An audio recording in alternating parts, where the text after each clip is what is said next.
30번 내용부터 좀 보시면, 자, 그러면 이 계소의 원래 주제인 객에 이렇게 나눠져 있었던 것의 원래 주제인 영적인 권세로 나는 되돌아가겠다, 이렇게 칼빈이 표현하고 있습니다. 이것을 옹호하기 위해 그들은 자기네가 지니고 있는 이성의 보루가 모두 흔들리고 있다는 사실을 깨닫고는 변변치 않기는 하지만 마지막 남은 피난처에 의지한다. 그들이 비록 마음과 생각이 어리석고 심성과 의지가 지극히 사악하지만 또 그들이 설령 악독하고 지극히 가혹한 법을 제정한다 하더라도 주님의 말씀은 여전히 유효하며, 그죠? 하나님의 말씀을 아무리 오해하고 바꿔놓으려고 한더라도 그럴 수는 없다라는 거죠. 인도하는 자들에게 순종하라 명령하신 것이다. 물론 주님은 명령하시기를 서기관과 바리새인들이 비록 무거운 짐을 묶어 사람의 어깨에 지우되 자기는 이것을 한 손가락으로도 움직이려 하지 아니한다 하더라도 무엇이든지 저희의 말하는 바는 행하라 하셨다. 진짜 그런가? 진짜 그렇게 바리새인과 사두개인들의 말을 들으라고 하셨는가? 라는 거죠. 그런데 만약 우리가 그 어떠한 목회자의 가르침이든 아무 거리낌 없이 받아들여야 한다면 주님이 아주 자주 아주 간곡하게 거짓 선지자들이나 거짓 목사들의 말에 귀를 기울이지 말라 당부하신 목적은 어디 있단 말인가. 그러니까 전체적으로는 동의한다라는 거죠. 앞에서 인도하는 자의 말을 들어야 된다라고 성경도 말하고 있다라는 거예요. 그런데 그러면 앞에서 인도한다라고 해서 뭐 바리새인이나 서기관들의 말을 들어야 되느냐?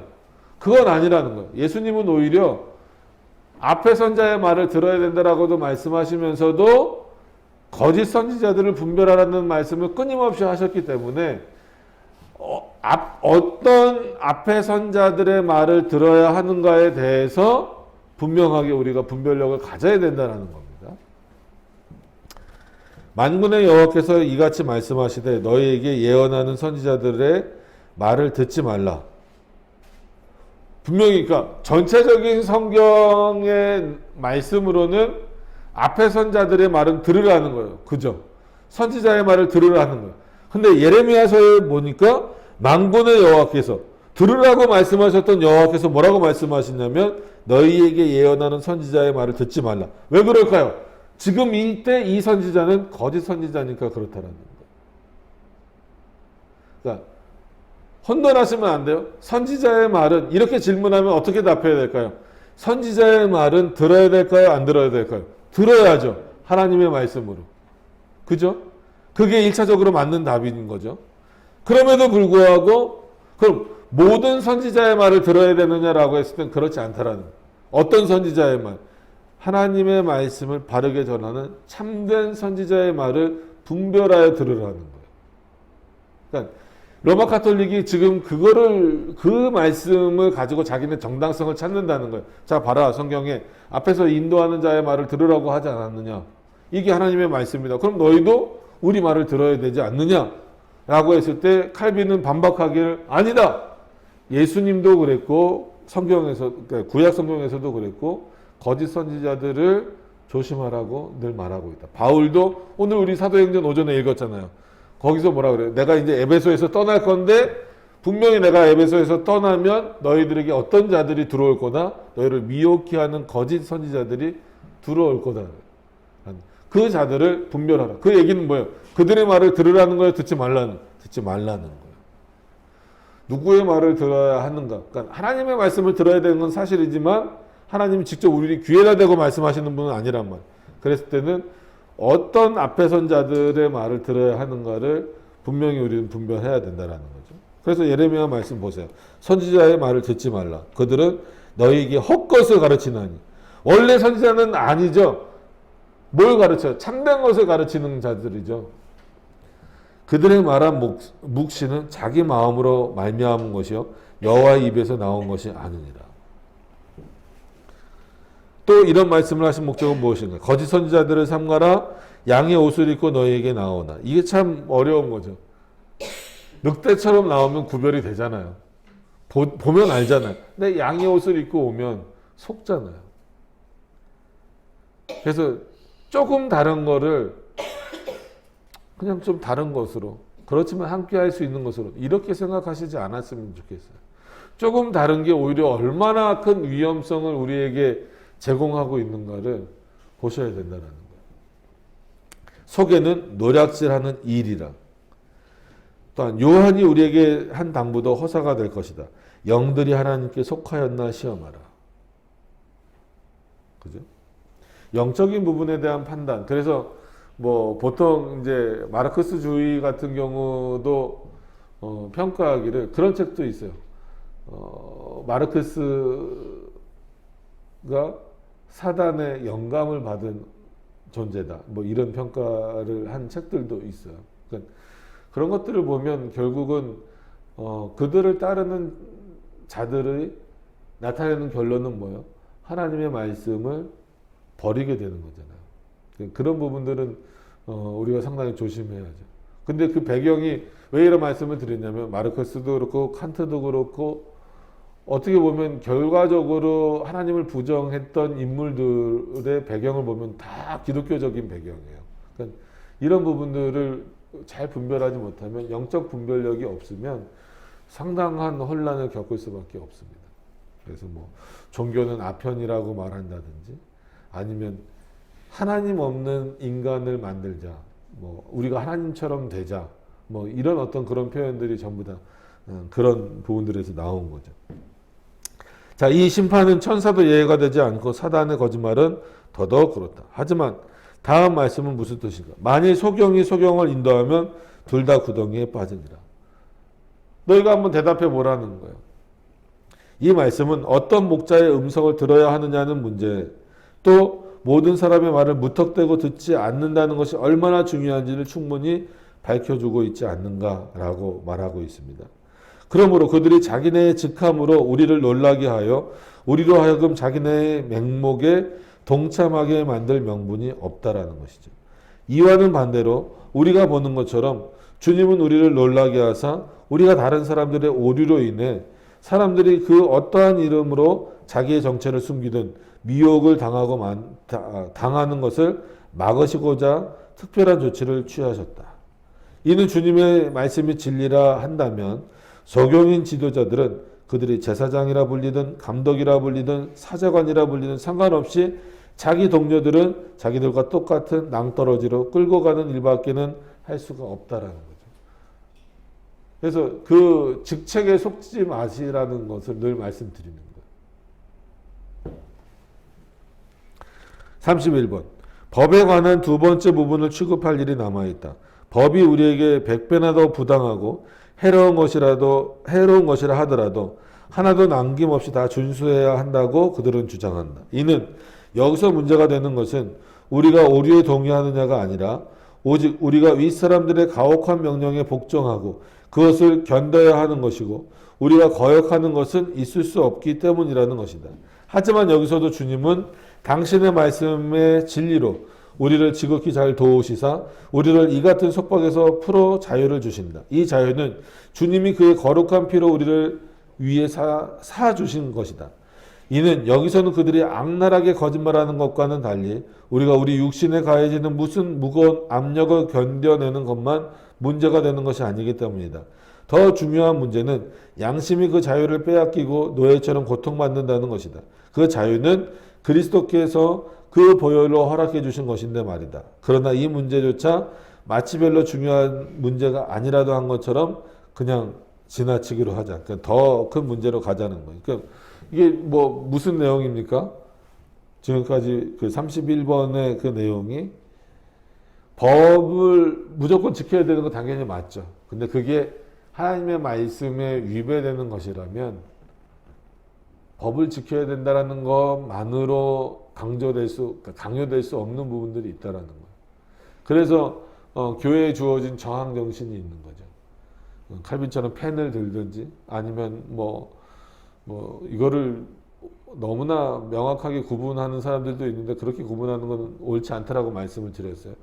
뭐 존 낙스처럼 좀 폭력적이고 이런 저항을 좀 허용을 하든지 뭐 지금 그거를 뭐 자세하게 말씀드리긴 어렵지만 어찌됐건 간에 저항정신을 주셨는데 그 저항정신의 핵심적인 내용은 결국은 하나님의 말씀이라는 거예요. 그러니까 하나님의 말씀을 가지고 어떻게 저항할 것인가를 우리가 깊이 고민하는 것이 중요한 문제입니다. 그게 이제 그 크리스찬의 자유와도 연결이 되는 거예요. 어떻게 보면 저항하지 않고 있는 것은 우리에게 주신 자유를 우리 스스로가 막고 있는 것과 똑같은 겁니다. 하지만 주님의 왕권이 침해당하는 것에 대해 우리가 언급하는 것은 대단히 중요한 일 아닌가. 이는 주님이 당신의 왕권을 매우 단호하게 주장하시기 때문입니다. 그러나 주님의 왕권은 인간이 만든 법에 의해 주님을 예배할 때마다 침해를 당한다. 참 표현이 정확하고 맞는 얘기죠. 그가 왕이시라면 그 왕이신 하나님을 찬양하고 예배하는 거라면 그가 명령하신 대로 해라. 근데 왜 그 왕이신 하나님을 예배할 때 인간이 만든 것 때문에 그의 왕권을 침해당한다라는 건 뭐예요? 뺏긴다라는 것과 똑같잖아요. 무시당한다는 것과 똑같잖아요. 하나님을 예배한다라고 하면서 너희들이 만든 것으로 예배하기 시작하면 그것은 예배받는 자를 무시하는 것과 뭐가 다르냐는 거죠. 기준이 예배를 받는 하나님이 아니라 예배를 드리는 인간이 돼버린다라는 거예요. 이것에 대한 문제점을 왜 모르냐는 거예요. 그럼 인간이 만든 법이 중요하면 그 인간을 창조하신 하나님의 법은 더 중요한 게 아니냐는 거예요.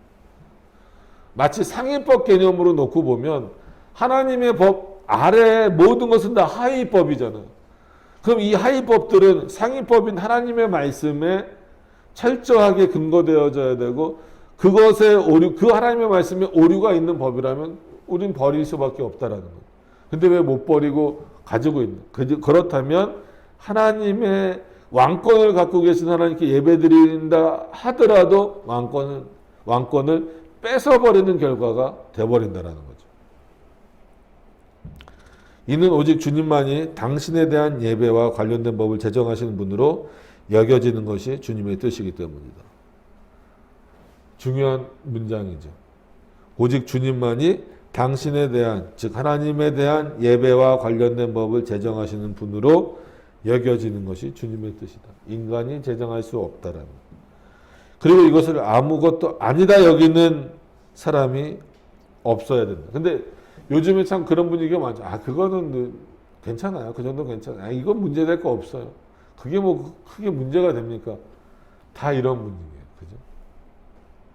그러므로 이것을 주님이 얼마나 중요하게 여기시는지를 들어야 한다. 주님은 이사야서에서 이 백성이 나를 경외함은 사람의 계명과 가르침을 받았을 뿐이라. 그러므로 내가 이 백성 중에 기이한 일, 곧 기이하고 가장 기이한 일을 다시 행하리니 그들 중에 지혜자의 지혜가 없어지고 명철자의 총명이 가려지리라. 차라리 내가 이렇게 하는 게 너희들을 살리는 길이다라는 거예요. 지혜롭다고 하는 사람들, 총명하다라고 하는 사람들, 명철하다라고 하는 사람들이 결국 만들어낸 게 뭐예요? 하나님과 상관없는, 여호와 하나님과 전혀 상관없는 내용들을 만들어내서 오히려 그들 스스로를 하나님으로부터 멀어지게 만들어 버린다. 그러면 그걸 해결하실 수 있는 방법은 뭐예요? 명철자를 없애겠다. 총명한 자들을 없애겠다. 지혜자들을 없애겠다. 왜 이렇게 말씀하시는지에 대해서 좀 깨달으라는 거죠. 다른 곳에서는 또 이렇게 말씀하신다는 거예요. 사람의 계명으로 교훈을 삼아 가르치니 나를 헛되이 경배하는도다. 칼빈의 기독교 강요를 강의할 때마다 듣는 내용이지만 왜 칼빈 내용을 성경보다 더 중요하게 여깁니까? 라고 말하는 사람들이 되게 많아요. 참 아이러니한 게 바르트를 얘기하거나 웨슬레를 얘기할 때 그런 경우를 잘 못 들어봤거든요. 제가 웨슬레를 얘기한 적도 별로 없는 게 아니라 없죠. 바르트를 얘기한 적도 없지만 바르트 강의나 웨슬레 강의를 하는 거를 이렇게 들어보면 그것을 듣고 사람들이 왜 웨슬레를 하나님보다 높게 여깁니까? 왜 바르트를 하나님보다 높게 여깁니까? 라고 하는 사람들 거의 못 들어봤어요. 근데 희한하게도 칼빈에 대해서 얘기를 하면 왜 칼빈을 하나님보다 높이냐라고 말하는데 우리가 늘 말씀드리지만 기독교 강요 보는 이유는 칼빈을 높이려고 지금 보는 거 아니잖아요. 칼빈이 지금 어떤 것을 기초로 해서 풀어나가고 있습니까? 로마 가톨릭은 자기네가 정한 것을 기준으로 해서 로마 가톨릭을 세워나간 거잖아요. 그것을 지금 뭘로 칼빈이 비판하는 거예요? 하나님의 말씀으로 비판하는 거잖아요. 오늘도 본인의 논리가 아니라 왜 그래야만 하는가를 하나님의 말씀에서 갖고 오잖아요. 자, 보세요. 마태복음 15장 9절에도 사람의 계명으로 교훈을 삼아 가르치니 누구를? 하나님을, 예수 그리스도를 헛되이 경배하는 거다. 그럼 하나님을 헛되이 경배하지 않기 위해서는 사람의 계명이나 교훈이 아니라 그의 말씀이에요. 그래서 십계명이 중요한 거예요.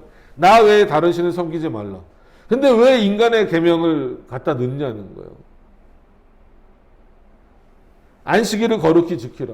거룩히 지키면 되는 거예요. 왜 근데 뭐 안식일 이거 해도 됩니까? 저거 해도 됩니까? 자기네들이 만들어 놓냐는 거예요. 땅 위에 있는 것이나 땅 아래에 있는 것이나 어떤 것으로도 나를 표현하지 말라. 안 하면 되는 거예요. 근데 왜 그리고 만들고 붙이고 하냐는 거예요. 그래도 된다라고 말하냐는 거예요. 그럼 그래도 된다라고 말하는 게 옳은 건지, 그러면 안 된다라고 말하는 게 옳은 건지에 대한 판단력을 분명히 좀 가져야 된다는 거예요. 자, 많은 사람들이 의아해하는 것은 어째서 주님은 사람들의 계명과 가르침으로 예배한 백성에게 기이한 일을 행하시겠다고 그토록 심하게 위협하시는지, 하나님 자신은 당신이 사람의 계명으로 헛되이 경배받으신다고 선포하는지 하는 것이다. 하지만 종교의 문제, 곧 하늘 지혜의 문제에 있어서만큼은 오직 하나님의 입에서 나온 말씀에 근거해야 한다는 사실을 그들이 살핀다면 인간이 자기 정욕을 위해 자기 멋대로 드리는 이와 같은 그릇된 예배를 주님이 어째서 혐오하시는지 하는 문제를 결코 가벼운 문제가 아니라는 사실도 함께 깨닫게 될 것이다. 그죠? 자기 일을 위해서 드리는 예배는 하나님이 혐오하신다라는. 그러한 법규를 따르되 하나님을 예배하기 위해서 따르는 자들이 그러한 복종을 통해 겸손한 겉모양은 설령 좀 띈다 하더라도 그들이 하나님 존전에서 결코 겸손한 것은 아니다. 이는 그들이 자기들이 지키는 법규를 가지고 하나님께 강요하기 때문이다. 오히려 하나님께 강요하는 거예요. 이거 받아주세요. 이 정도는 받아줘야죠. 그래야 하나님이죠. 이러고 있는. 그러니까 어제도 이제 가면서 이제 그 특강하러 가면서 보니까 옆에 보니까 무슨 플랜카드가 걸려서 보니까 하나님이 우리를 창조하신 것은 우리의 행복을 위해서입니다. 언뜻 보면 참 좋은 말이고 맞는 말인 것 같아요. 근데 그 일산에 있는 큰 성당에 걸려있는 구호더라고요. 사람들은 그걸 추구하러 나올지 몰라요. 로마 가톨릭뿐만 아니라 지금 교회를 다니는 사람들도 내가 행복해지기 위해서. 그 목적 자체가, 그래서 우리가 욥기도 보면서 알지만 자기가 행복감을 느끼기 위해서 나오는데 그 행복감은 뭐 사람마다 다 다르겠지만 그 행복감이 느껴지지 않으면 하나님 안 계신가 보다 라고 무신론자가 되든지 안티기독교가 되든지 그렇게 돼버리는 거예요. 그러니까 처음부터 나오는 목적 자체가 달라버린 거예요. 여러분, 우리는 우리의 행복을 위해서 나오는 거 아닙니다. 하나님 앞에 있을 때 우리가 행복해지는 거지. 착각하지 마세요. 순서를 오해하시지 말고. 하나님의 영광을 위해서 그 앞에 있는 거예요. 자, 320페이지입니다. 이것이야말로 바울이 우리 보고 사람의 유전이나 그가 에겔로 트레스 게이아, 뭐 여기 이제 헬라어인데 한글을 보고 읽으니까 더 안 읽혀지네요. 에텔로 트레스 케이아라 부르는 것, 곧 자의적 숭배. 여기서 자의적 숭배를 칼빈이 분명히 언급하죠. 사람의 유전은 뭐라는 거예요? 자의적. 너희 스스로가 만들어낸 경배의 방식이다라는 거예요. 자의적 숭배 내지 하나님의 말씀과 상관없이 인간이 만들어낸 것에 속지 말라고 아주 간곡하게 경계하고 있다. 골로새서 그 밑에 이제 각주 내용으로 보시면 2장 22절 23절이죠. 읽어보겠습니다. 이 모든 것은 쓰는 대로 부패에 돌아가리라. 사람의 명과 가르침을 쫓느냐? 이런 것들은 자의적 숭배와, 성경에도 나와요. 칼빈이 만들어낸 용어가 아닙니다. 자의적 숭배와 겸손과 몸을 괴롭게 하는데 지혜 있는 모양이나 오직 육체 쫓는 것을 금하는 데는 유익이 조금도 없느니라. 이런데도 우리는 너무나 자의적인 것을 지금도 계속 만들어내요. 걱정스럽죠. 정말 그렇다. 우리 자신에게는 우리의 지혜 및 모든 사람의 지혜가 어리석은 것이 되어야 한다. 이걸 인정을 안 하는 거죠. 엘리바스도 마찬가지예요. 자기의 지혜로 지금 누구를 판단했던 거예요? 욥을 판단했던 거죠. 이는 우리가 오직 주님만을 지혜로우시다고 인정하기 위해서다. 사람들이 자기 마음대로 만든 규례들이 주님께 인정받을 수 있다 생각하는 자들은 이런 길을 결코 따라가지 않는다. 그죠? 자기네들이 만들어 놓고 인정해 달라는 거예요. 이러한 일이 과거에 여러 세기 동안 또 최근 시대에도 행해져 왔고 오늘날 역시 피조물의 권위가 창조주의 권위보다 더 높이 평가되는 곳에서는 그렇게 행해지고 있다는 거예요. 그죠? 이게 인본주의인 거죠. 내가 신이 되자. 거기서 종교는 그 어떤 이교보다 더 엉터리 없는 수많은 미신으로 더럽혀졌다. 인간의 생각이 나을 수 있는 게 육신적인 것, 미련한 것, 그걸 만드는 자의 모습을 정확히 반영하는 것 말고 또 무엇이 있겠는가. 더군다나 이 지극히 악한 것이 추가되어 종교가 한번 이와 같이 허탄한 우상으로 규정되기 시작했을 경우 이러한 왜곡에는 항상 또 다른 가증스러운 저주가 뒤를 잇는다. 그리스도께서 바리새인들을 책망하신 것은 바로 이 때문이다. 그들은 사람의 유전으로 하나님의 계명을 폐하였다. 나는 지금 내 말을 가지고 우리의 현재의 입법자들에 대항해서 싸울 의도는 없다. 만약 그들이 그리스도의 이 책망이 자기들에게는 해당되지 않는다고 해명할 수 있다면 정말이지 그들은 이길 수 있을 것이다. 근데 못 이긴다라는 거죠. 그들은 이길 수 없다라는 거예요. 칼빈이 진다라는 게 아니라 나는 그들과 싸울 마음이 없다는 거. 어차피 그들은 하나님에 대해서 모르고 그리스도의 뜻에 따라서 법을 정하는 자들이 아니기 때문에 난 그들과 싸울 마음이 없다라는 거. 하지만 어떻게 그들이 해명할 수 있겠는가? 그들 중에 해가 바뀔 때 고해를 걸은 것이 1년 내내 지극히 악한 삶을 영위하는 것보다 훨씬 더 악하지 않는가? 금요일에 고기를 조금 맛봄으로써 혀를 더럽힌 것이 온몸을 매일같이 음란으로 더럽힌 것보다 훨씬 더 악하지 않은가? 축제일에 손을 내밀어 선행을 하는 것이 지극히 악한 일에 끊임없이 자기 일체를 사용하는 것보다 훨씬 더 악하지 않은가? 사제가 합법적 결혼을 한 번 하는 것이 1000번이나 간음에 얽매이는 것보다 훨씬 더 악하지 않은가? 서운한 순례를 행하지 않는 것이 모든 약속에 대한 신뢰를 깨뜨리는 것보다 훨씬 더 악하지 않은가? 무익한 성전 치장을 화려하게 하는데 무일수득 과도하게 돈을 쏟아붓지 않는 것이 가난한 사람들에게 극심한 결핍을 외면한 것보다 훨씬 더 악하지 않은가? 우상에게 경의를 표하지 않고 지나간 것은 온 인류를 무리하게 생각하는 것보다 더 악하지 않은가? 여러분 지금 이 칼빈이 계속 말하고 있는 앞에 부분은 다 잘못된 부분이에요. 뭐 몇 가지 보면 금요일에 고기를 먹지 말라. 자기네가 정한 거예요. 왜 먹지 말라는 거예요? 안식일 거룩하게 지키려고. 그럼 고기 먹으면 안식일이 불결해집니까? 그래 놓고선 자기네들은 어떻다는 거예요? 온 몸으로 매일같이 음란으로 더럽힌다. 이런 일들은 뭐 수도 없이 많으니까. 자, 321페이지로 가서 이런 일정 시간에 무의미한 말을 하며 길게 중얼거리지 않는 것이 진실한 기도를 마음속에 전혀 올리지 않는 것보다 훨씬 더 악하지 않는가. 이것이 자기네 유전으로 하나님의 계명을 범하는 것이 아니면 무엇인가.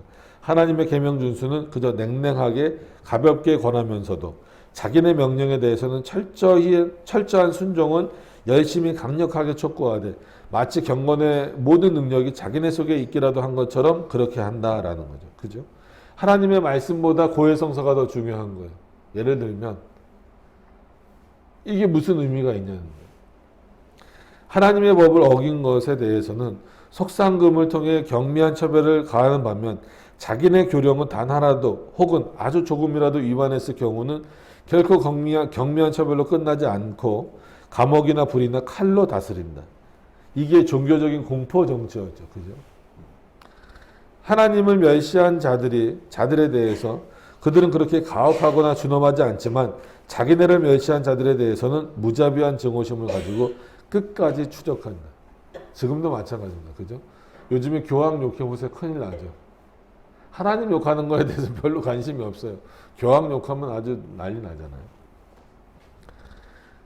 그리고 그들은 사람들의 단순함을 볼모로 잡는다. 그래서 그들이 교회의 명령이라 부르는 것에 1.1핵이라도 어겨서는 안 되지만 하나님의 모든 법이 무너지는 것은 무심하게 본다 해도 괜찮다는 식으로 가르친다. 우선 그들은 사소한 것 때문에 만약 하나님이 심판하신다면 별 문제가 되지 않을 것이기 때문에 서로가 서로를 멸시하고 심판하고 비난한다는 점에서 엄청난 잘못을 행하고 있다. 그러나 바울이 갈라디아서 4장 9절에서 말하는 대로 세상에 천한 초등학문을 하나님이 하늘에서 해주신 말씀보다 더 소중히 여기는 것을 마치 사소한 죄악인 것처럼 보고 있다. 그리고 간음죄에 대해 겨우 사면을 받은 사람이 음식 문제로 재판을 받는다. 매우 많은 것을 허락받은 사람에게 안에 취하는 것은 금지한다. 이런 것은 그러니까 사람들에게 기울어지는 만큼 하나님에게선 돌아서는 그런 순종을 통해 불법적으로 얻은 것이다. 하나님의 말씀보다는 자기네가 정한 규례를 더 중요하게 여긴다는 거예요. 그렇다면 어째서 그리스도는 서기관들과 바리새인들을 묶어둔 그 감당할 수 없는 짐을 감당하라고 하셨는가? 그런데 어째서 다른 곳에서 그리스도는 바리새인들의 누룩을 주의하라고 하셨는가? 복음서 기자 마태가 해설하는 것처럼 누룩은 사람들이 자기의 가르침을 그것이 어떤 것이든 하나님의 순전한 말씀과 섞는 것이다 라는 거예요. 그래서 누룩을 조심하라 이렇게 말씀하신 거다라는 거죠. 그러니까 이게 참 어려운 거예요. 하나님의 말씀과 누룩, 즉 인간의 사고를 섞어버려서 뭔가를 표현하니까 분별력이 없는 사람들에게 있어서는 이게 하나님의 말씀이구나라고 그냥 받아들여 버린다라는 거죠. 그래서 분별력을 갖고 계셔야 된다라는 거예요. 자, 322페이지입니다. 그들의 모든 가르침을 피하고 조심하라는 명령을 우리가 받았다는 사실보다 더 분명하고 싶은 것이 우리에게 또 어디 있는가? 그러므로 마태복음 23장에서도 주님은 바리새인들의 유전 때문에 당신 권속들의 양심이 괴롭힘을 당하지 않기를 바라셨다는 사실을 우리에게 아주 분명히 전해주고 있다라는 것이죠. 그리고 그 말씀 자체는 그것을 왜곡하지 않는 경우 그들이 생각하는 뜻과 전혀 같지 않다라는 거죠. 그 말씀을 가지고 주님은 바리새인들의 행실을 신랄하게 비판하셨고 당신의 말씀을 듣는 자들에게는 단순하게 가르치시려 하셨다. 그리하여 바리새인들의 삶에서 따를 만한 것이 전혀 보이지 않는다 할지라도 그들이 모세의 자리에 앉아 있는 한, 즉 율법을 해설하기 위해 앉아 있는 한 그들이 말로 가르치는 내용을 행하기를 중단하지 말라고 하셨다라고 하는 거죠. 그러니까 이런 부분을 오해하지 말라는 거예요. 자, 32번.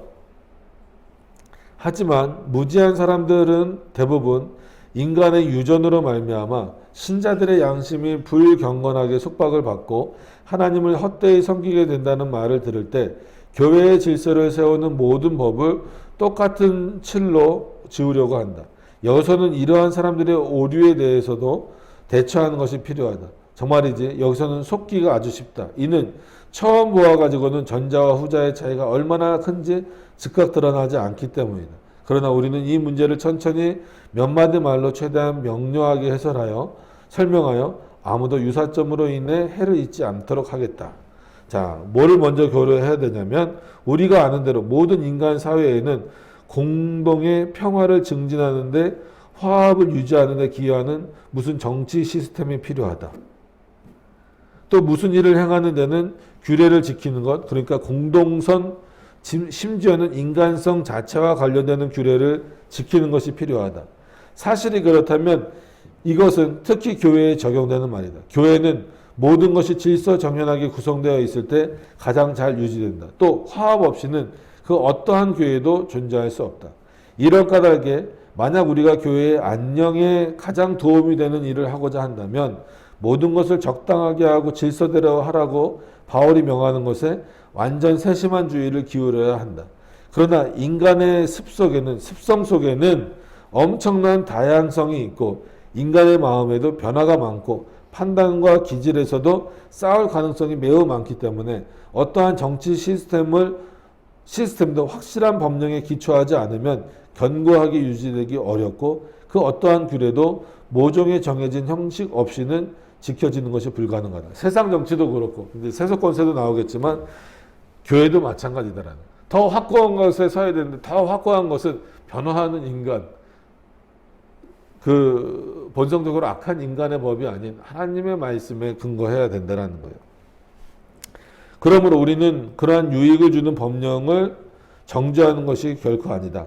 그것을 제거함으로써 교회의 힘줄을 약화시키는 것은 교회를 흉물스럽게 만드는 결과, 그것을 해체시키는 결과를 초래한다는 것이다. 바울이 모든 것을 적당하게 하고 질서대로 하라고 한 건 역시 무슨 사슬과도 같은 규칙을 보태줌으로써 질서를 확립하고 교회를 단아하게 만들기 위함이었다고 생각해야지 달리 생각해서는 안 된다. 적당하게 하라고 해서 대충 하라는 게 아니라 너희 생각대로 하지 말라는 거예요. 질서대로. 적당하게 하고 질서대로 하라는 것은 분별력 있게 어떤 것에서 멈춰야 하고 어느 부분에서 더 정확하게 말해야 하는지를 분별하라는 거예요. 그게 교회를 더 유익하게 만드는 일이다라고 하는 겁니다. 그러니까 이거는 그냥 대충 어느 선에서 멈추라라는 것으로 이해하지 말라는 거죠. 자, 323페이지. 하지만 이런 것을 지킴에 있어 항상 조심해야 할 것은 이런 것이 구원의 필수적이라고 믿어 신앙이라는 구실로 양심을 속박하지 않도록 해야 한다. 또 이런 것을 하나님 섬기는 것과 연관지어 이런 것을 경건으로 여기지 말아야 한다는 것이다. 바로 이런 점이야말로 불신앙적인 법규와 교회의 정당한 규례를 구별해 준다라고 하는 거죠. 앞의 것은 이미 말한 대로 참된 신앙이 무엇인지 흐릿하게 만들고 양심을 혼란에 빠뜨린다. 뒤의 것은 우리가 조금 전에 지적한 대로 다음 두 가지 목적 중 하나를 추구한다. 그것은 오직 단함만을 추구하며 신도의 공동체에서 모든 것이 올바른 질서를 따라 행해지는 것을 목적으로 한다. 아니면 인간의 공동체가 마치 무슨 사슬과도 같은 인간애로 묶여져 있다는 전제하에 그 공동체 자체를 유지하는 것을 목적으로 한다. 그러나 법이 공공의 미덕을 위해 제정되었다는 사실을 일단 이해하기만 하면 인간이 고안한 것을 가지고 하나님 섬기는 일을 평가하는 자들이 빠지는 미신에서 벌써 벗어난 셈이다. 그러니까 이게 중요한 거예요. 세상 법이 중요하지 않다라는 게 아니라 세상 법이 교회 법을 앞서거나 마치 세상 법을 어기는 것을 구원의 문제로 끌고 가는 것은 잘못된 것이다라는 거예요. 지금 로마 가톨릭이 그런 일들을 계속 해왔기 때문에 그렇다라고 하는 거죠. 그러니까 그런 부분들을 말하고 있는 거예요. 그리고 법이 사람들의 보편적 유익을 추구한다는 사실을 깨달으면 전통이 구원의 필수적이라고 생각했던 시절 양심에 엄청난 공포를 심어주었던 의무 및 필연성에 대한 거짓된 견해가 힘쓰지 못하게 된다. 전통이 그러니까 교회의 전통이 구원의 필수 요소가 아니잖아요. 그죠? 그렇게 이제 오해시켜 왔다라는 거죠. 이는 여기서 추구하는 것은 오직 공동의 노력을 통해 우리 사이의 사랑을 증진시키는 것뿐이다 라고 하는 거죠. 자, 오늘은 어쨌거나 이거를 요번 장은 맞춰야 되기 때문에 조금 더 나가면 될 것 같습니다. 다음 장 325페이지까지만 할 겁니다. 첫 번째 33번, 자 323페이지로 넘어오셔서 33번 첫 번째 종류의 보기는 바울의 편지에서 찾아볼 수 있다. 여자들은 교회에서 가르치지 말라는 것, 너울을 쓰고 다니라는 것이 그것이다. 또 일상생활의 습관에서도 찾아볼 수 있다. 공기도 때는 무릎을 꿇고 머리에는 아무것도 쓰지 않는 것, 사람의 시설을 묘혈에 넣을 때 벌거벗겨진 상태로 넣지 말 것, 주님의 성례를 속되다 부정하게 집행하지 말 것 등등이다. 어떤가? 여자가 착용하는 세마포가 종교와 상관이 있는가? 그래서 너울을 쓰지 않고 다니는 것은 잘못인가? 침묵에 관한 바울의 명령은 거룩하니까 그것을 어기는 것은 엄청난 죄를 짓는 것인가? 여러분, 그래서 실제로 수도원이나 우리나라도 기도원에 가면 막 침묵의 시간 갖고 그러잖아요. 말하지 않고. 그게 그렇게 중요하냐 이거예요. 지금. 무릎 꿇는 일과 시신을 덮는 일에 있어서 그냥 무시하고 넘어가면 처벌을 도저히 면할 수 없는 무슨 신비로운 절차가 있는가? 전혀 그렇지 않다. 예를 들어 어떤 여자가 이웃을 돕기 위해 아주 급히 서둘러야 할 필요로 인해 머리에 너울을 쓸 시간이 없어서 머리에 너울을 쓰지 않고 달려갔다 해서 그것이 무슨 죄를 짓는 것은 전혀 아니다라는. 하나님 앞에 아담하게 나오라는 차원에서 그 당시 문화로서 여성들이 머리에 너울을 쓰고 마치 뭐 이제 성경의 표현대로 수건을 두르고 나온 이것은 그거를 어겼다라고 죄가 되는 문제가 아니라 하나님 앞에서의 경건의 문제이지 일상생활에서 그들의 죄를 죄가 된다고 일일이 지적할 수 있는 문제가 아니라는 거예요. 또 아무리 여자라 해도 침묵해야 할 때가 있는 것만큼 말하는 것이 필요한 때가 있다. 그죠? 그러니까 여자들은 교회에서 잠잠하라 라고 했다고 해서 입 다물고 있으라는 그런 의미가 아니라는 거예요. 병으로 무릎을 꿇을 수 없는 사람이 서서 기도하는 건 역시 금지할 필요가 없다. 그죠? 기도할 때, 그러니까 그거예요. 기도할 때 무릎 꿇으라고 하는 것은 어떤 면에서는 실제 무릎보다도 우리의 어떤 영적인 무릎이 꿇려져야 되는 게 사실이잖아요. 근데 실제 무릎이 꿇려지는 것만 보고 말한다면 그러면은 병들어서 무릎이 안 굽혀지는 사람들은 그 사람들은 기도 못하는 거잖아요. 그럼 보여지는 것으로 판단하면 안 된다는 거예요. 그래서 예전에 받았던 질문인데 잠깐만 마이크를 내려놓을게요. 이렇게 기도하는 게 옳은 겁니까? 이렇게 기도하는 게 옳은 겁니까? 이렇게 기도하는 실제로 받은 질문이에요. 이건 천주교 같다는 거예요. 상관없어요. 이렇게 기도하든 이렇게 기도하든 이렇게 기도하든 성경에 나왔어요? 아니면 그냥 여기 붙잡고 기도하든 아니면 앉아서 이렇게 기도하든 참 쓸데없는 그거 갖고 아주 그 심각하게 싸우는 그런 모습을 보면서 그런 질문을 받고 좀 미안한 표현이지만 웃기더라고요. 그게 본질이 아닌데 사람들은 보여지는 것 갖고 자꾸 신경을 쓰니까 이게 로마 카톨릭만의 문제가 아니고 교회에서도 참 신실하게 기도한다. 막 무릎 꿇고 막 주여 외치는 사람들은 막 신실해 보이는 거 아니에요. 서서 기도하면 어떻습니까? 의자에 앉아서 기도하면 안 돼요? 근데 교회에서도 저도 수련회 가면 예전에 수련회 갔을 때마다 제일 불만이었던 게 뭐냐면 기도 시간에 꼭 무릎 꿇으라는 거예요. 아 죽겠어요 아주 그냥. 아 왜 무릎을 꿇어야 되는데? 의자에 앉아서 기도하면 안 돼요? 언제는 수련회 갔을 때 이렇게 의자가 있는 곳이어서 너무 좋았어요. 근데 기도하는 시간이 되는데 앞에서 인도하는 분이 의자에서 다 내려와서 무릎 꿇으라는 거예요. 아니면 의자에 올라와서 무릎 꿇으라는 거예요. 그래야 하나님이 더 받으신다. 그런 기도가 어디 있어요? 무릎을 꿇는다는 게 나쁘다라는 게 아니라 일괄적으로 무릎을 꿇는 게 옳다라고 규정해 버리는 게 문제라는 거예요. 아니, 무릎 아픈 사람도 있잖아요.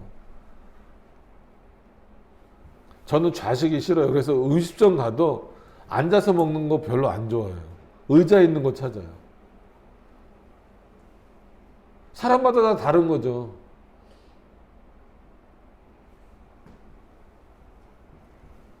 자, 324페이지 끝으로 세마포가 없다고 죽은 사람을 매장하지 않고 썩기 시작할 때까지 기다리는 것보다는 적당한 때에 매장하는 것이 훨씬 낫다. 그죠? 하지만 그럼에도 불구하고 이런 문제에 있어서는 무엇을 행하고 무엇을 행하지 말아야 할 것인지에 대해 그 지방의 관습이나 제도를 따르되 최종적으로는 인간의 도리 및 절제의 규범을 따라야 한다. 만약 무지나 망각으로 인해 무슨 잘못을 했다면 그것은 전혀 범죄가 아니다라는 거예요. 하지만 멸시하는 마음으로 행했다면 오만불선함에 대해 비난을 가해야 한다. 만약 누가 선악을 피우며 필요 이상으로 여기서 지혜로운 채 하려 한다면 그는 주님 앞에서 무슨 방도로 자기의 완악함을 변명해야 할지 생각해야 할 것이다. 그러나 우리는 바울의 다음과 같은 말도 만족해야 한다. 변론하려는 태도를 가진 자가 있을지라도 우리에게나 하나님의 모든 교회에는 이런 규례가 없느니라. 칼빈도 어느 정도는 그 지방의 관습과 제도를 따르긴 해야 되지만 그것을 따른다라고 해서 성경에 저촉되지 않는 부분이라면 그 부분은 양보할 수 있다라는 거예요. 근데 그게 과도하게 하나님의 말씀을 침해하는 일이 된다면 그건 철저하게 멈출 수 있어야 된다는 거예요. 34번 보시면 이제 그 교회 권세는 마무리되기 때문에 오늘은 좀 시간이 가더라도 한 페이지 남았는데 이걸 또 다음 주에 할 수는 없잖아요. 34번 하고 마치겠습니다. 두 번째 종류에는 공중기도, 집회 및 세례를 위한 시간을 정하는 일이 포함됩니다. 집회 중에 정숙함과 침묵을 지키는 일, 장소를 정하는 일, 함께 찬송을 부르는 일, 주님의 성찬을 받는 날을 정하는 일, 출교를 통해 건증을 행하는 일 등도 포함된다. 정해진 날이나 시간 그 자체가 언제인지, 집회 장소가 어떤 구조로 되어 있는지, 어떤 시편을 어느 날 부르는지는 전혀 중요하지 않다. 그죠? 하지만 날을 확실히 정해두는 일, 시간을 분명히 못 박아두는 일은 필요하다. 왜냐하면 뭐 때문에 그래요? 물론 주일날 예배 드려야 된다라는 명령도 있지만 인간의 연약함 때문에 그래요. 만약에 여러분 주일날 예배를 드려야 되는데 만약에 못 드리면 금요일날 와서 똑같이 드려줄 테니까 금요일날 와서 드리든 교회는 일주일 내내 똑같은 예배를 드릴 테니까 여러분들 편한 대로 오십시오 라고 하면 그 신앙이 제대로 성장이 되겠습니까? 안 되잖아요. 그래서 주 5일째 시작될 때 우리나라에서도 그렇고 일부 교회들에서 주일날 만들어 놀러 가라고 주일 예배를 금요일날 저녁에 똑같이 드려주는 일들이 실제로 있었어요. 그러면은 그 예배를 드린 사람은 뭐를 면제받는 거예요? 주일날 예배를 안 드려도 주일날 예배를 드린 것으로 해주겠다는 거예요. 그 누구 논리입니까? 자기 논리인 거죠. 자기 논리. 사람들 위안거리 주는 거죠. 그렇기 때문에 정하라는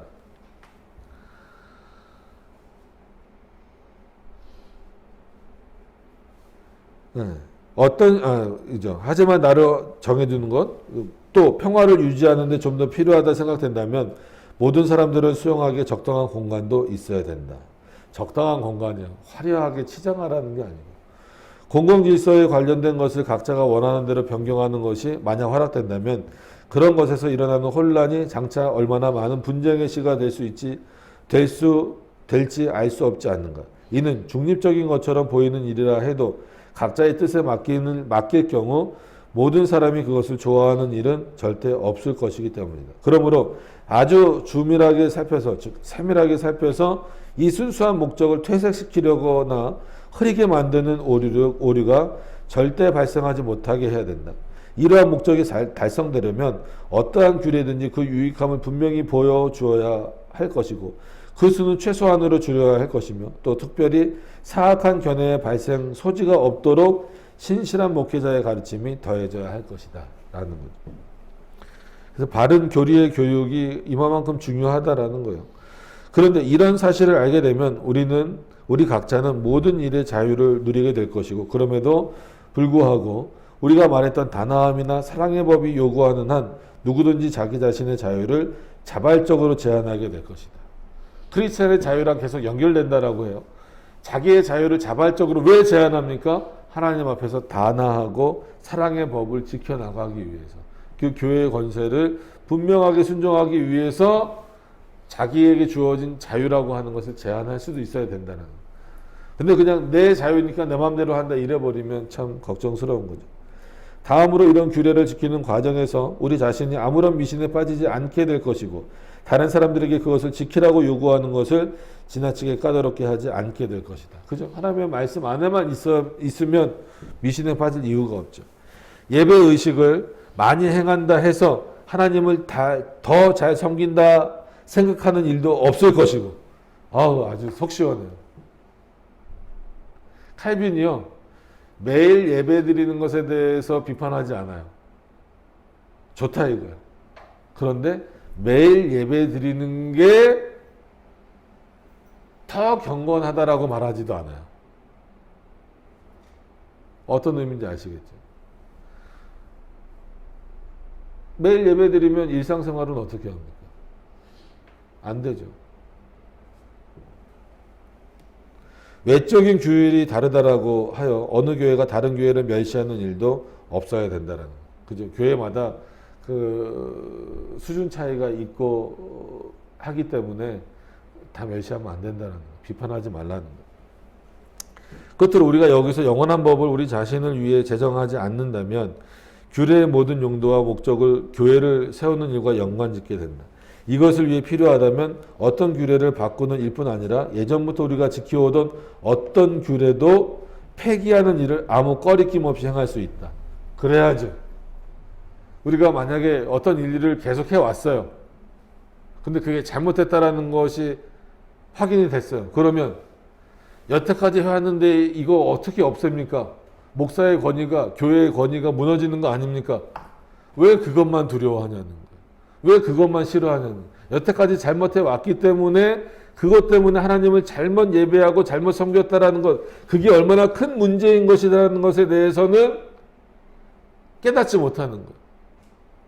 목회자의 명예가 실추된다라고 해서 목회자의 명예가 실추되는 것보다 하나님의 명예가 실추되는 게 더 큰 문제 아닙니까?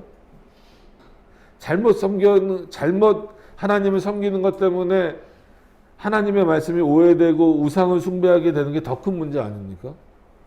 잘못됐다면 여태까지 했던 것은 의미가 없는 거예요. 지금까지 해왔는데 어떻게 안 합니까? 라고 하는 것은 변명의 여지가 없는 표현이에요. 멈춰야죠. 거기서 멈춰야죠. 그게 잘못됐다라는 것이 드러났다면 멈추라는 거예요. 그럼 칼빈이 그 얘기를 하는 거예요. 사실 이전 시대에는 맹목성과 무지가 지배하였다. 근데 지금도 마찬가지인 것 같아요. 어떤 면에서 보면 참 맹목적으로 믿는 분들 많고 솔직히 무지해요. 외민도 안 보잖아요. 기독교 강의도 안 보고 성도는 그거 다 봐야 돼. 목사님만 보는 게 아니에요. 성경은 당연한 거고. 교회는 이전 시대에 아주 썩어빠진 생각에 사로잡혀 있었고 고집스러울 정도로 열심히 전례에 집착하였다. 말씀이 아니라 전례. 어떻게 해왔었는가. 우리 교회 전통은 이렇다. 이거랑 똑같다라는 거예요. 그래서 수많은 전례를 폐지하지 않았더라면 그 괴상한 미신에서 제대로 벗어나기 거의 불가능했을 것이다. 종교개혁은 뭐예요? 그 전례에서 벗어나는 거예요. 그 전례들이 예전에 제정되었던 데는 필시 이유가 없지 않았을 것이고 그 자체로는 불경건한 점이나 사특한 점이 전혀 없었을 것이지만 그것들을 옹호하고자 고집스레 버티는 것은 지극히 염려스러운 행동이 될 수 있다. 처음에는 좋은 의도였다 할지라도 변질되면 다 소용없다라는 거예요. 만약 누군가가 있어 그것들을 그 자체로 평가하고자 한다면 우리가 이미 인정한 것처럼 나쁘다는 생각을 전혀 하지 못할 것이다. 하지만 만약 상황을 함께 고려한다면 인간의 영혼 속에 엄청난 오류가 자리를 잡게 되어 있다는 사실이 전례의 오용을 통해 분명히 드러나게 된다. 그죠? 그래야 계속 새로운 오류가 생길 수 있는 소지를 마련해주는 이런 외형적인 것들을 눈앞에서 제거해주지 않으면 고치기가 쉽지 않다라는 거예요. 자, 그거죠. 지금은 잘못된 게 아닌데 이걸 계속 내버려 두면 잘못된 방향으로 갈 수밖에 없다라는 게 눈에 보여요. 예측이 된다라는 거예요. 그러면 그걸 없애줘야 되지 않냐는 거예요. 지금은 아직까지는 괜찮다라고 해서 내버려 두면 결국은 이게 어떻게 갈 건지 아는데. 뭐 예를 들면 십자가 그려놓고 그 밑에 와서 사람들이 성호를 그리면서 기도하는 게 맨 처음에는 순수한 마음이고 하나님을 사랑하는 마음이었다 할지라도 그게 나중에 어떻게 변질될 건지 눈에 보이면 못하게 막아주라 이거예요. 왜 그 교회가 그걸 안 하냐는 거예요. 그럼 교회에 들어온 것들, 악하게 들어온 것들도 물론 있겠지만 대부분은 선한 마음으로 들어온 거예요. 그죠? 근데 그게 어떤 결과를 나타낼 건지 눈에 보인다면 막으라 이거예요. 근데 그거 안 막잖아요. 안 막은 결과가 어떻게 나타나는지는 여러 시대를 거치면서 확인되면서도 그걸 못 고쳐요. 참 걱정스러운 겁니다. 이렇게 하여 히스기야는 성령의 증거를 통해 칭찬을 받았는데 이는 주님의 명령에 의해 모세가 세웠던 놋뱀을 부수었기 때문이에요. 그죠? 맨 처음에 모세가 세운 놋뱀은 뭘 나타내는 거예요? 하나님의 능력을 나타내는 거죠. 근데 그 다음부터의 놋뱀은 뭐예요? 우상숭배예요. 히스기야는 그걸 없앴다라는 거예요. 그 놋뱀이 만약 백성의 우상숭배를 촉발하지 않았더라면 하나님의 은택에 대한 기념물로 보존하는 것도 나쁘지 않았을 것이다. 하지만 그 지극히 선했던 왕은, 즉 히스기야 왕은 백성의 불경건을 고칠 다른 방도가 없기 때문에 모세가 그것을 세웠던 것 못지않게 건전한 이유로 그것을 부수었다.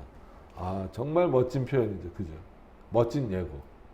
맨 처음에 노뱀을 모세가 세웠을 때는 어떤 의도예요? 이걸 봐야 너희들이 산다라는 거예요. 그러니까 하나님이 그렇게 명령하셨기 때문에. 나중부터는 이걸 봐야 산다라는데 뭐가 삭제된 거예요? 하나님이 그렇게 말씀하셨다라는 게 삭제된 거죠. 그렇기 때문에 히스기야는 아무리 말해도 얘네들이 노뱀에서 못 벗어나는구나. 어떡하자. 노뱀을 다 버리자. 없애버리자라는. 그렇게 해줘야 된다라는 거예요. 아무리 그거 그럴 수 있잖아. 아니 그 모세가 세운 건데 다른 사람도 아니고 모세가 세운 건데 그걸 왜 없앱니까? 근데 결과적으로 모세가 세운 거라도 모세가 세웠던 의도와는 전혀 다르게 흘러갔잖아요. 결국 우상 숭배가 돼버렸잖아요. 그러면 모세가 세운 그 의도만큼이나 중요하게 없애주는 게 백성을 위한 거다라는 거예요. 교회를 위한 거. 정말이지 인간의 그릇된 심사는 병들어 못 쓰게 된 위장처럼 치료를 받아야 한다. 이때도 속병이 많았던 것 같아요. 그죠? 칼빈도 그랬고. 조금 소화하기 힘든 음식이 건강한 사람들에게는 해가 되지 않을 것이지만, 그죠? 소화가 정말 잘 되는 사람은요, 조금 상한 음식 먹어도 괜찮아요. 실제로. 근데 저도 좀 장이 민감하거든요. 조금만 이상한 거 먹으면 그냥 탈이 나버려요. 하지만 이런 위를 가진 사람들에게는 그런 음식을 주지 말아야 된다. 그리고 아무리 건강한 사람이라고 할지라도 상한 음식 계속 먹어보세요. 그럼 그 위나 장이 견디겠어요? 못 견디죠. 일시적으로 건강한 사람은 좀 그런 것을 견딜 수 있어도 궁극적으로는 다 무너질 수밖에 없다는 거예요. 자, 이렇게 해서 그 교회 권세 부분은 6장에서 말하는 교회 권세 부분은 마치도록 하겠습니다. 크리스찬의 자유와 연결되는 부분에서 결국은 칼빈이 중요하게 말하려고 했던 것은 예수 그리스도가 우리에게 자유를 주셨다라고 해서 그것을 하나님의 법을 침해하는 방법으로 들어와서는 안 된다라는 거예요. 오히려 그 자유는 그리스도의 그러니까 교회의 권세를 갖고 계신 그리스도의 말씀을 지키고 순종하는데 자발적으로 사용되어져야 되고 때로는 자발적으로 절제되어질 수 있어야 된다는 거죠. 그래서 언젠가 한번 말씀드렸죠. 우리의 자유는 그리스도 앞에서 자발적 노예 상태가 돼야 한다라고 하는 것을 반드시 기억하셨으면 좋겠습니다. 우리 기도하도록 하겠습니다.